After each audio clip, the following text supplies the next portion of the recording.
Hello friends, आज हम देखेंगे difference between prokaryotic cell and eukaryotic cell. Prokaryotic, pro means क्या? जो आजकल बच्चे बोलते हैं जो गेम में प्रो होता है वो वाला प्रो नहीं। प्रो का मतलब यहाँ पे एग्जैक्टली अपोजिट है। जो आपका प्रो होता है वो बहुत मॉडिफाइड और बहुत विनर पर्सन होता है। बट यहाँ पे प्रो का मतलब है, when we talk about prokaryotic it means primitive. जब सेल इवॉल्व नहीं हुए थे कम्प्लीटली, तो उनमें जो न्यूक्लियस होता था वो न्यूक्लियस बहुत ज़्यादा डेवलप नहीं होता था, बहुत ज़्यादा उसकी जो न्यूक्लियर मेम्ब्रेन है वो प्रॉपरली फॉर्म नहीं हुई थी, जिसकी वजह से वो न्यूक्लियस डिस्टिंक्ट नहीं दिखता था।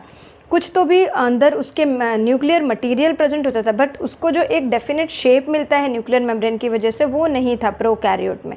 इसीलिए उनको बोलते हैं prokaryotic cell. Pro means primitive, old, and karyote means nucleus. Eukaryotic की जब हम बात करते हैं, यू मीन्स होता है true and karyote means again nucleus. तो यूकैरियोटिक सेल ऐसा सेल है जिसमें बहुत अच्छा वेल डिफाइंड न्यूक्लियस है, जो हमने पढ़ा, जिसकी न्यूक्लियर मेम्ब्रेन बहुत अच्छे से क्लियरली दिखती है, उसके अंदर सारे न्यूक्लियर मटेरियल प्रेजेंट होते हैं। और क्या डिफरेंस है? प्रोकैरियोटिक न्यूक्लियस जो होता है वो साइज़ में बहुत ही छोटा होता है as compare to eukaryotic nucleus. Okay, prokaryotic cell जो होता है उसका साइज़ 0 to 10 माइक्रोमीटर तक होता है। यूकैरियोटिक सेल्स का साइज़ जो होता है वो 100 माइक्रोमीटर तक हो सकता है।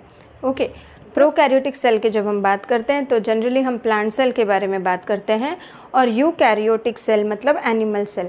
तो प्रोकैरियोटिक सेल के अंदर वेल डिफाइंड न्यूक्लियस नहीं होता है।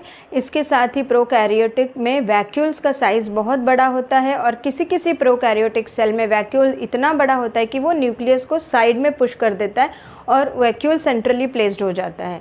यूकैरियोटिक सेल में वैक्यूल बहुत छोटे होते हैं और टेम्परेरी होते हैं, जब ज़रूरत है तब दिखते हैं, उसके बाद वो वैनिश हो जाते हैं, गायब हो जाते हैं, और उनका न्यूक्लियस वेल डिफाइंड हो जाता है। आई होप आपको डिफरेंस क्लियर हुआ। इसके बाद में अगर कुछ डाउट है आपको तो kindly right in the comment section. Thank you so much for watching the video. Thank you.